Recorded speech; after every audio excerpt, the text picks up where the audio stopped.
नाज़रीन, ईरान और इसराइल की ये जो कशीदगी है, ईरान के पास 3 ऑप्शंस थे। ईरान के पास जो पहला ऑप्शन था वो यही था कि वो खामोशी इख्तियार करता, अमेरिका और यूरोप का प्रेशर बर्दाश्त करता और इसराइल के सामने हथियार डाल देता। दूसरा जो ऑप्शन था ईरान के पास वो ये था कि रिटेलिएट करते, रिस्पॉन्ड करते, मिसाइल्स हमले करते, जो कि उसके पास सबसे बड़ी ताकत है। अगर हम ये जो अरब खित्ता है इसकी बात करें तो ईरान वो वाहिद अरब मुल्क है जिसके पास मिसाइल्स की सबसे बड़ी ताकत है। लेकिन नाज़रीन, अचंभे की बात यह है कि इतने मिसाइल्स नहीं हैं कि इसराइल के साथ लंबी जंग लड़ी जा सके। अब एक सरप्राइजिंग न्यूज़ है, ईरान और सऊदी अरब ये दोनों एक दूसरे के अपोनेंट कंट्री समझे जाते हैं। लेकिन नाज़रीन, 24 घंटों में एक बहुत बड़ी डेवलपमेंट हुई है। मोहम्मद बिन सलमान इस पूरी जंग का नक्शा बदलने वाले हैं। कैसे, डिटेल्स बताएंगे हम आपको आज के प्रोग्राम में। इसके साथ ही साथ अगर हम रशियन प्रेसिडेंट पुतिन की बात करें तो वो भी इस जंग में एक अहम किरदार अदा करने वाले हैं। कैसे, ये डिटेल्स भी शामिल करेंगे आज के प्रोग्राम में। मैं हूं जाहिद अब्बास नकवी और आप देख रहे हैं हमारा सोशल मीडिया चैनल। आपसे रिक्वेस्ट है कि हमारा चैनल ज़रूर सब्सक्राइब करें और अपने कमेंट्स से ज़रूर आगाह करें। डिटेल्स शामिल करते हैं आज के प्रोग्राम में।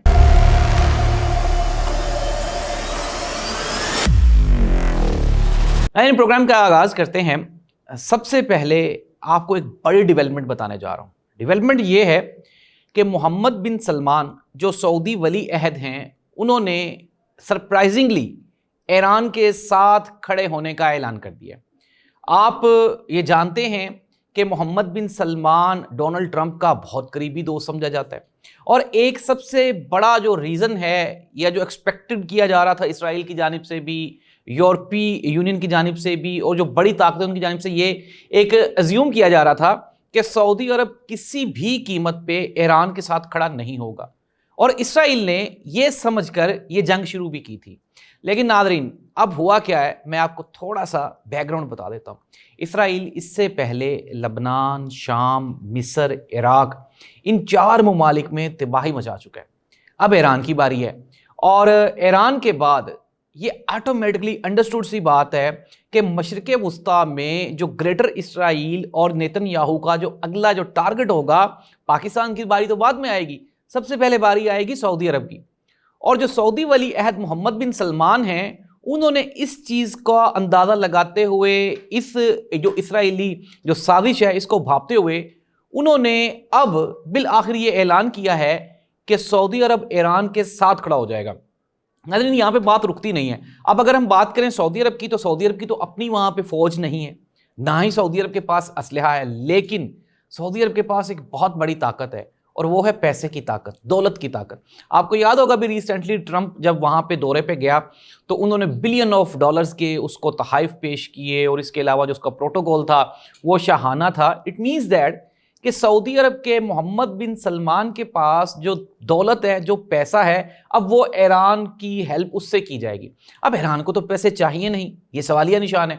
ईरान को चाहिए मिसाइल्स, और मिसाइल्स हैं इस वक्त रशिया के सदर पुतिन के पास। नाज़रीन, पुतिन ईरान की हेल्प क्यों करेगा, उसकी भी 2 वजूहात हैं, वो भी मैं आपको बता देता हूँ। एक वजह सिंपल सी है कि रशिया वो एंटी अमेरिका और जो सुपर पावर की एक लड़ाई है उसमें अमेरिका और रशिया ये दोनों एक दूसरे के आमने सामने खड़े हुए हैं। नंबर 2, दूसरी बात ये है कि इसराइल को रशिया अपने लिए एक ख़तरा तस्वुर करता है और ये रशिया का मानना है, पुतिन का ये मानना है कि इसराइल, अमेरिका और बरतानिया, फ्रांस, जर्मनी, ये मिल के रशिया के लिए एक ख़तरा बन सकते हैं। अमेरिका को टफ टाइम देने के लिए, एक सॉलिड मैसेज देने के लिए, स्ट्रॉन्ग मैसेज देने के लिए पुतिन ईरान की हेल्प पहले भी कर रहा है और अब भी करेगा। लेकिन जाहिर सी बात है, आप भी जानते हैं, मैं भी जानता हूं कि जो आपको जब जंग के जो वॉर वेपन्स हैं वो परचेज करने के लिए पैसा तो दरकार होता है। अब पुतिन फ्री तो असलहा नहीं देगा ईरान को। अब नाज़रीन, ब्रेकिंग न्यूज़ ये है कि मोहम्मद बिन सलमान हेल्प आउट करने जा रहे हैं फाइनेंशली ईरान को, और ईरान जो आपका वॉर वेपन्स हैं वो परचेज करने जा रहा है रशिया से। अब एक और सवाल जन्म लेता है और वो सवाल ये है कि ईरान को इतना सपोर्ट जब किया जाएगा रशिया की जानिब से और सऊदी अरब की जानिब से, तो ईरान उनको वापस रिटर्न में क्या देगा। तो इसके लिए آپ کو جاننا ہوگا ابنائے حمز کی ایک چھوٹی سی ٹرم ہے، یہ وہ سمندر ہے جہاں پہ ایرانی جو بحریہ ہے اس کا کنٹرول ہے، اور یہ جو راستہ ہے یہ پوری دنیا میں، دنیا کو جو 30% آئل ہے، تیل ہے، یہ پوری دنیا کو ابنائے حمز سے گزر کے جاتا ہے۔ اگر ایران اپنا یہ جو راستہ ہے، یہ جو روٹ ہے، یہ سعودی عرب کے لیے کھول دے گا تو سعودی عرب کو اس سے کم از کم 50% جو ان کے ٹریولنگ ایکسپینسز ہیں، وہ جو ان کی فیول کنزمپشن ہے، وہ کم ہو جائے گی۔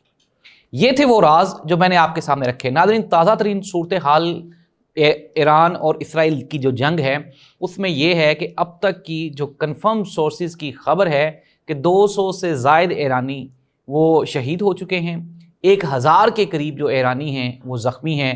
دوسری جانب جو اسرائیل ہے، جو میں نے آپ کو پہلے ہی بتایا، جو سرکاری اعداد و شمار ہے اس کے مطابق، یہ سرکاری اعداد و شمار کچھ اور بتاتا ہے، لیکن جو کنفرم جو عرب جو مختلف میڈیا چینلز ہیں، جو اخبارات ہیں، وہ یہ بتا رہے ہیں کہ ایک تو یہ ہے کہ وہاں پہ جو اسرائیل میں موجود جو جیوز ہیں، جو یہودی ہیں، ان کا جو ٹیمپرامنٹ ہے وہ ٹوٹ چکا ہے، وہ گھبرائے ہوئے ہیں، خوف کے مارے ہیں۔ 60% جو اسرائیلی ریزیڈنٹ ایسے ہیں جن کے پاس انڈر گراؤنڈ بنکرز نہیں ہیں، وہ وہاں پہ پناہ نہیں لے سکتے، ان کی زندگیاں داؤ پہ لگی ہیں، اور ایسی صورتحال میں ملک چھوڑ رہے ہیں وہ، اور نیتن یاہو کے خلاف ایک منظم کمپین کا جیوز کی جانب سے آغاز کیا جا رہا ہے۔ ناظرین، وہ جس طرح سے غزوہ احد، غزوہ بدر، غزوہ خیبر، اس میں اللہ سبحانہ و تعالیٰ کی جو غیبی مدد مسلمانوں کو آئی تھی، ایک مرتبہ دوبارہ پھر اللہ تعالیٰ کی یہ غیبی مدد ہے، اور سعودی جو مختلف ممالک ہیں، جب سعودی عرب ایران کے ساتھ کھڑا ہوگا تو پھر اس کے بعد مصر، لبنان، عراق،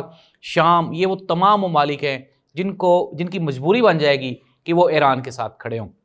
تو ناظرین، یہ ہیں اب تک کی تازہ ترین صورتحال۔ خطے میں ایک نیا بہت بڑا بلاک بننے جا رہا ہے جسے آپ عرب اسلامی بلاک کہیں گے، اور یہ آئندہ چند دنوں میں جنگ کا نقشہ بالکل بدل کے رکھ دے گا۔ یہی وہ خوف ہے جو بارہا ڈونلڈ ٹرمپ اور نیتن یاہو کو اب جنگ بندی کے جو جملے ہیں ان کے منہ سے آپ کو اب سنائی دینا شروع ہو گئے ہیں۔ یہ وہی ٹرمپ ہے جو کہہ رہا تھا کہ جی ایران کو چاہیے تھا کہ 60 ڈیز کا ٹائم تھا، تو 60 ڈیز گزر گئے تو اس کے نیکسٹ ڈے تو حملہ ہونا ہی ہونا تھا، ان کے اتنے ہیروز مر گئے ہیں، اب ان کو سبق سیکھ لینا چاہیے۔ تو یہ وہی ٹرمپ ہے جو کہ اب یہ ریکویسٹ کر رہا ہے ایران سے کہ جی جنگ بندی کر لی جائے، لیکن اب چونکہ ایران بھی جتنا نقصان اٹھا سکتا تھا وہ اٹھا چکا ہے۔ ابھی تازہ ترین جو حملے ہوئے ہیں اس میں محمد مہدی، یہ ان کے جو میزائل ٹیکنیشین تھے، سائنٹسٹ تھے، وہ بھی شہید ہو گئے ہیں۔ اٹ مینز دیٹ اتنا بڑا نقصان اٹھانے کے بعد اب ایران کا جنگ بندی کا کوئی پلان نہیں ہے، اور نیتن یاہو بھی یہ کہہ چکا ہے کہ اگر جنگ بندی ہو بھی گئی تو کیا اس کے بعد جو اٹامک دوڑ ہے وہ رکے گی یا نہیں رکے گی۔ ناظرین، یہ جنگ کہیں پہ بھی نہیں رکنے والی، لیکن اب جو سوالیہ نشان ہے وہ سوال یہ پیدا ہوتا ہے کہ آیا کہ فیوچر کیا ہوگا۔ تو فیوچر میں نے آپ کو بتا دیا، رشیا اب جا رہا ہے ایران کے ساتھ، سعودی عرب ایران کے ساتھ، اس کے بعد پاکستان بھی ایران کے ساتھ کھڑا ہو گیا ہے، اور کل ایرانی پارلیمنٹ میں پاکستان زندہ باد کے نعرے بھی لگائے گئے۔ ناظرین، یہ تھی اب تک کی تازہ ترین صورتحال۔ امید ہے آپ کو ہماری انفارمیشنز پسند آ رہی ہوں گی، اپنے کمنٹ سے ضرور آگاہ کریں۔ اللہ حافظ۔